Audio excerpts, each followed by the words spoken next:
Interesting factor, ரொம்ப முக்கியமான அம்சமா நீங்க கவனிக்கிறதுனா எதை சொல்வீங்க ரமேஷ்?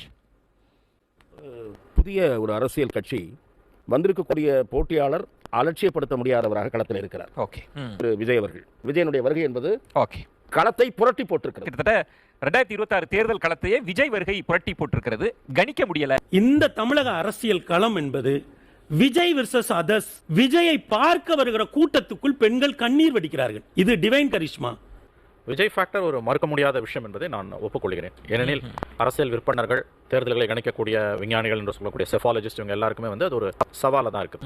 அவருக்கு கூடக்கூடிய கூட்டங்களை நாம் ஒதுக்கி தள்ள முடியாது. அது வாக்குகளாக மாறாது என்று சொல்வது நாமே ஏமாற்றிக் கொள்ளக்கூடிய ஒரு வேலையாகத்தான் இருக்கும். இந்த ரெண்டு கட்சிகள் மீதும் கடந்த 60 ஆண்டுகளாக தமிழகத்தை ஆண்ட ரெண்டு கட்சிகள் மீது மக்களுக்கு இருக்கக்கூடிய ஒரு அதிருப்தியின், கோபத்தின், விரக்தியின் வெளிப்பாடு தான் விஜய் மாதிரியான புதியவர்களுக்கு, புதிய வருகை தந்துள்ளவர்களுக்கு கிடைக்கக்கூடிய அந்த வரவேற்பை நாம் பார்க்க வேண்டும்.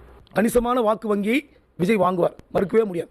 இப்போ விஜய் வர்றது வந்து இந்த அரசியலில் வந்து ஒரு ஒரு ஒரு விதமான ஒரு புதிய தோற்றத்தை வந்து கொடுத்துருக்கு அப்படின்றது பொதுவான ஒரு கருத்து. அதனால் இந்த வாட்டி வந்திருக்கிற இந்த அணின்றது வந்து இதற்கு முன்னாடி இருந்தவங்களோட ஒரு செல்வாக்கு பெற்ற ஒரு நபர் வந்திருக்காருன்றது அவருக்கு கூடுகிற கூட்டத்தை வைத்து நம்ம பார்க்குறோம். நம்ம இது வந்து ஒரு அன்பிரசிடென்டாக இருக்குது இந்த க்ரௌடு. நம்ம ஈவன் இப்போ எம்ஜிஆர் காலத்தில் கூட க்ரௌடை பார்த்துருக்கோம். நம்ம இப்படி இந்த க்ரௌடு பார்க்கும்போது நிச்சயமாக வந்து பிரமிப்பாக இருக்குது. அது வெறித்தனமான அந்த க்ரௌடு இருக்குல்ல, அது வந்து ரொம்ப பிரமிப்பான ஒரு க்ரௌடாக இருக்குது. இதெல்லாம் தாண்டி வந்து அவர் வந்து நிச்சயமாக இந்த எலெக்ஷன் பேட்டரில் வந்து ஒரு பாதிப்பை உண்டாக்குவார். இளையா சூரியனா அப்படி இருந்த இந்த தேர்தல் களத்தில் ஐயா விஜய் முதல்வராகவோ எதிர்க்கட்சி தலைவராகவோ வருவார்.